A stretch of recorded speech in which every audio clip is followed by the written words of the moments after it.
In today's video, I'm going to give you 5 realistic examples most people deal with when moving from New York to Orlando, Florida in 2021. Stay tuned.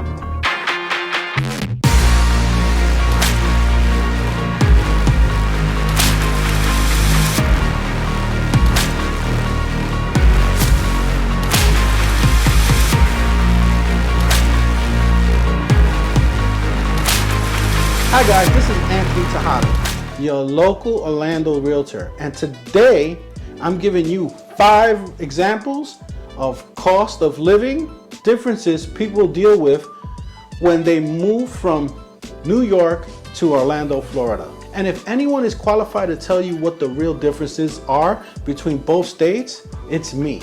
I don't know if most of my viewers know this, but I am a New York transplant myself.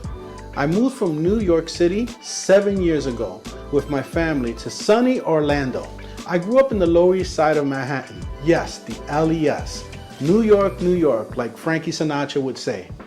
Right on Pearl Street, across the street from the Brooklyn Bridge, on the Manhattan side. Blocks from City Hall, Chinatown, and Little Italy. In my mid-20s, I met my wife, where I moved to the Bronx and lived and raised our girls there for the next 11 years. Right on St. Mary's and Jackson Avenue, near the baseball fields. So take it from me, I'm a New Yorker through and through.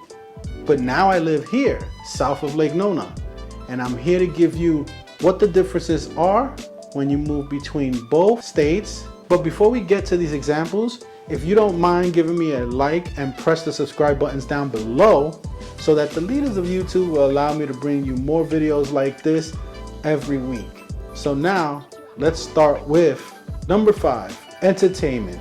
Living where most people vacation, from restaurants, nightlife, to, you guessed it, theme parks, Orlando has plenty to do. If you are used to the fast-paced excitement of New York, Orlando is the type of city that can give New York a run for its money. I mean, any state with the mouse nearby is bound to have other level entertainment type of venues by synergy alone. From all of 4 Disney theme parks, 2 water parks, Disney Springs, to 2 of Universal's theme parks, and Skywalk, which is Universal's version of Disney Springs, and much, much more around town to do. Orlando has something for everyone. Here's some numbers.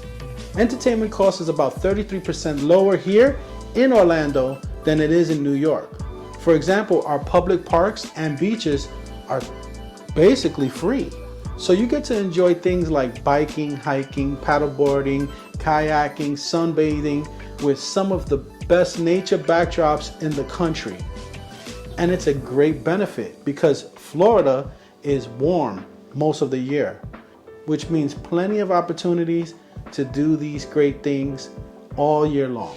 Number 4, Florida rates within the top 10 states to start a business. Small businesses here in Florida, from power washers, landscapers, pool cleaners, and hundreds of more small business owned jobs are on the rise due to the style of homes, weather, and the way we like to live here in Florida. This opens doors and opportunities for small business owners to succeed. Remember, we're in a tourism capital, so there is plenty of opportunities as well from an influx of tourists to help support and sustain these businesses.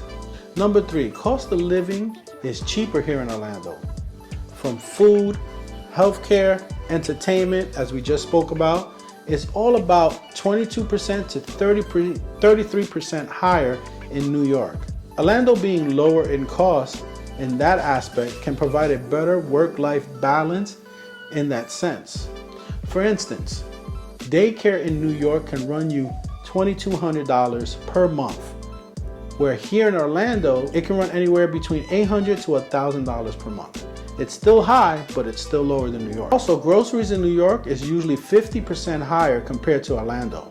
If you don't feel like cooking, eating out for 2 people will run you about $60 here in Orlando, compared to New York's $115 to $120 price tag. Number 2, home prices are lower in Orlando. Yes, home prices are lower on the outskirts of New York City, also known as the outer boroughs. But properties can still range from $403,000 and up Also, the up means the closer you get to the city, Manhattan, New York, that price range skyrockets, and in most cases to the millions. In Orlando, the market median is $318,000 as of September 2021 per Aura, our Realtor association here in Orlando. That is an average price gap of $90,000.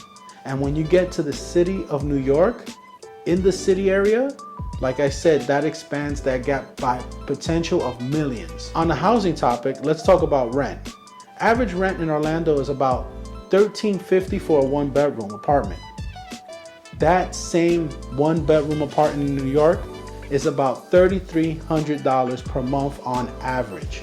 Now look, that's not to say Orlando's rental market is not hard to navigate at the moment due to high demands and strains from buyers who couldn't find a home yet or having a home built at the moment, which in turn has made the rental market increasingly hard here in Orlando, with even rumors of highest and best offers for a rental.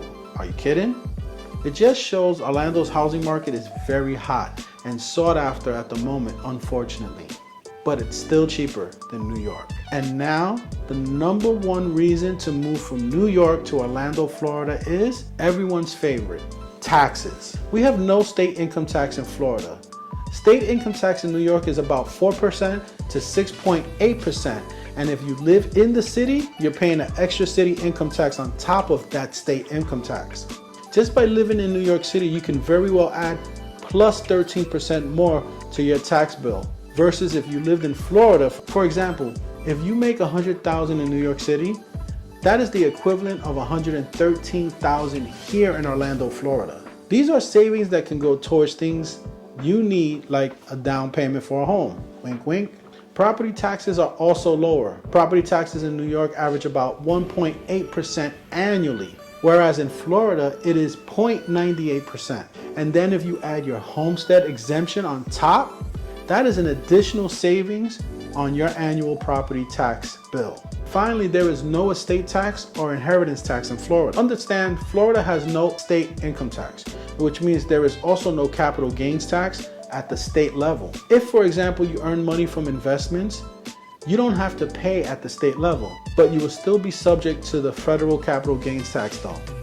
I'm not a tax professional, and I would urge you to check with your proper tax professional to make sure you are following all proper tax rules and up to date with these rules as things change. Other than that, guys, these are the 6 realistic examples most people deal with when moving from New York to Orlando, Florida in 2021. If this video made sense to you, let me know in the comment section below. And of course, if you have any questions or real estate concerns, give me a call, text, WhatsApp to 407-790-0929. This is Anthony Tejada, your local Orlando Realtor, and I will see you guys in the next video. Give me that outro.